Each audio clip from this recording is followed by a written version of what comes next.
Let's go straight to our Chicago Cubs Mount Rushmore.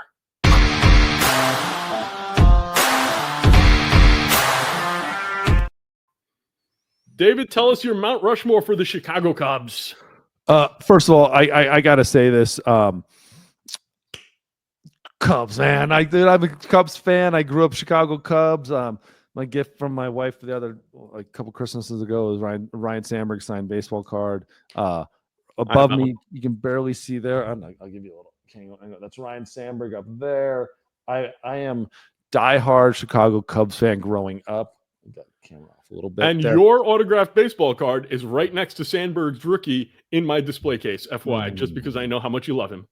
Love Rhino. I actually don't have the list of guys in a row, so I don't want to mess it up. Who's the first one? I know who it is, but I don't know the list in a row. Oh, let's just start with Ryne Sandberg. Okay, Ryne Sandberg, my absolute stud, my favorite player of my career. I remember growing up in the 90s watching Rhino, or 80s and 90s watching Rhino. What you do as a Cub fan, like you come home from school, Cubs are on because of day game baseball. Incredible second baseman. 9 Gold Gloves, 7 Silver Sluggers, 10 All-Star teams, 1984 NL MVP, led the league in runs 3 times, triples once.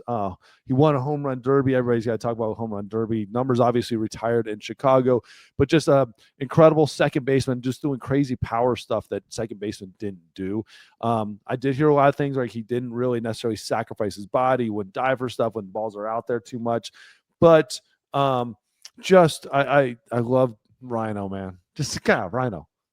You know what's really funny? You just mentioned, I heard that he wouldn't sacrifice his body, and that was a knock on him. But when Bryce Harper sacrifices his body and gets hurt, that's a knock on him. Well, yeah, you can't win either way. I mean, so stupid. Don't do all crazy stuff. There's a level of like here's what it is. You want your player to be a baller, but you want them to be healthy all the time doing it, like Pete Rose, just nonstop healthy doing it. But then when they get hurt, you go, all right, dude, like pump the brakes. Israel wouldn't necessarily sacrifice the body, but he would dive when he needed to. Well, if it's game 7 of the World Series, you dive. If it's game 52 and you're playing the Pirates, let the ball drop. All right, who do you have next for your Mount Rushmore? I keep thinking Mount Everest. I don't know why. Mount Everest. To me, this is the Mount Everest of Mount Rushmore because of the Chicago Cubs. Go Cubs, go! I'll just go right down the list. Ernie Banks. Say hey, Mr. Dude, Cub. Let's play 2, man. I love this. Ernie Banks is absolute stud, obviously, as a Chicago Cub. Mr. Cub, you don't get that title for no dang good reason. Played every single game of his career, 2,528 games as a Chicago Cub. I do got to say this. He ended up hitting 500 home run club. I think what they did was they added the little fence, little like awning fence in Wrigley. To give him a couple extra feet on the home run so he could get the 500 towards the end of his career. God, I'm trying to look at it. I mean, back-to-back MVP awards, 14 All-Star games, 14 Gold Gloves, or no, 1 Gold Glove. God, only 1 Gold Glove. But just absolute stud. I mean, just like it led the league in RBIs twice. I mean, I don't know. For me, Ernie Banks is like it's Mr. Cub with that big old smile. I loved it. Every time I look at Mr. Cub, I think about Lindor. To me, they're like the same player. Both smiling, both really good defense. Like I don't know. I love them both. Just like that kind of baby face too. Like yeah. Just like it's just like when you're a Cub fan and you just see him, you're just like you can't stop but like smiling. It's like seeing Willie Mays, with the Giants. Like you see him and you're like, oh man, like what's up? Like I want you to be like my grandpa and just hang out and like tell me stories. Yep. Who do you got next?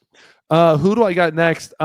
This man was a little. He was in the generation that I kind of missed. I didn't really see him as much. Ernie Banks, you learn a whole lot of. This guy, you always heard the name, but I didn't really get to know him and watch him too much. But I just know from a standpoint of how much he contributed to the Cubs, it was absolutely masterful. Billy Williams. Billy Williams. I mean, this guy, a little bit before our time, but everybody that I've spoken to, they talk about what a great player Billy Williams was. And it's a shame that, these guys, Ernie Banks, Billy Williams, they really didn't have a chance to shine more because they never won any championships. But this guy should be in much higher regard in my estimation. No, absolutely, and that's the big thing about it is like they didn't win the big games. They didn't get to the World Series. It wasn't like they were sitting there and winning championships. So they didn't get on that pedestal nationally the way some other players would have. But rookie of the year, absolutely, he's around the Cubs all the time. I think he's fifth in WAR and Cub for career WAR.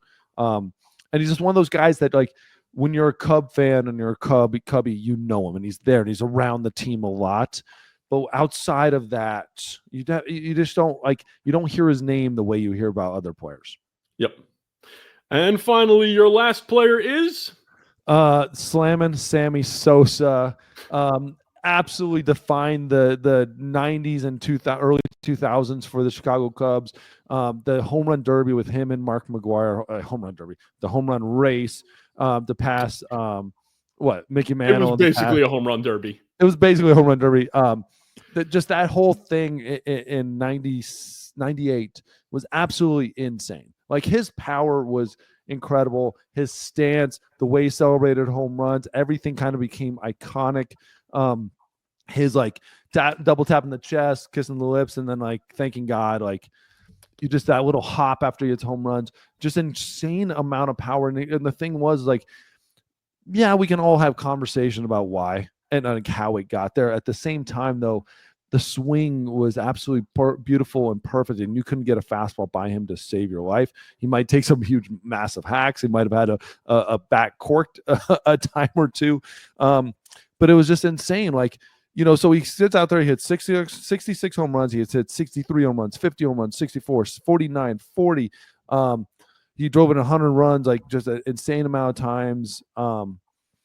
It's amazing that he got kind of brushed aside by the Cubs so easily, brushed aside by the Hall of Fame. I understand the reason why with the Hall of Fame and stuff, but by the Cubs, that never made sense to me. I know there was issues there, some weird stuff. At the end of the day, the dude brought people to the ballpark every single day, and they came to watch him play. He was a player you came to watch, and this is the first year they finally brought him the Cubs Fest or whatever.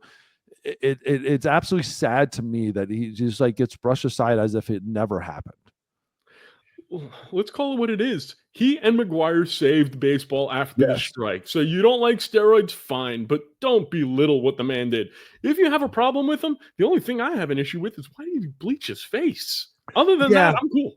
A lot of stuff about that. We can get down to another episode. There's actually some really interesting stuff about the dynamic in Dominican about that and why people do that. We see it and think it's crazy. There's a cultural thing about that. He's whiter than you are now. Yes, he is. I mean, he's actually white. Yes, yeah, we can a sheet of paper. It's so crazy. But the dude was an absolute machine. And like you said, saved baseball. Him and Mark McGwire saved baseball. And they were giving out awards to him. NLVP, hit 158 RBIs. They were giving these awards away left and right. And then at the end of the day, they go, yeah, but shame on you for how you did it. Everybody knew what was happening at the time.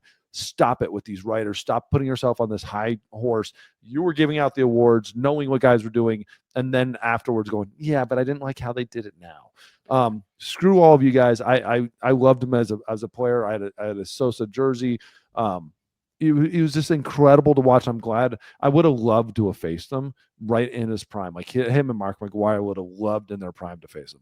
Yeah, I was going to ask you if you had any experience facing him, but I'm glad that you answered that. And we're definitely going to talk more about the Hall of Fame next week. I had a interesting experience with some friends a couple of weeks ago while we were watching some football, and we had a lot of Hall of Fame conversations, and I want to bring them to you because we talk about Hall of Fame pretty often.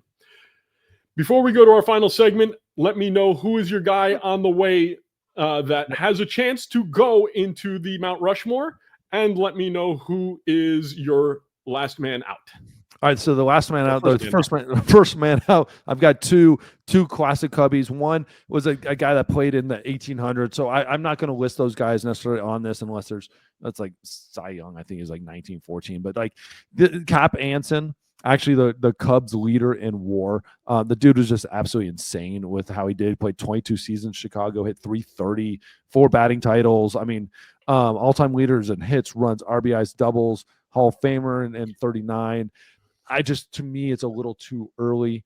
And you can't, when you think of Chicago Cubs, you don't think, oh, Cap Hansen. Like, oh yeah, like Cap Hansen. Like, I don't think he defined what Chicago being a Chicago Cub is for now, but absolutely crazy numbers. And Ron Santo, to me, this is a hard one. He's actually the number 2. He's actually the number 1 leader in WAR in today's era, or like whatever it is, like live ball era, whatever you want to call it. It was a hard one for me because as a Cub, a lot of people recognize him as a Cub and love it for what he did as a Chicago Cub. Now he's a Hall of Famer.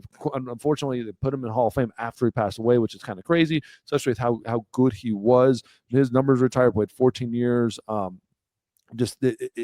Amazing stuff. 5 Gold Gloves, 9 batting titles, or 9 all-star teams.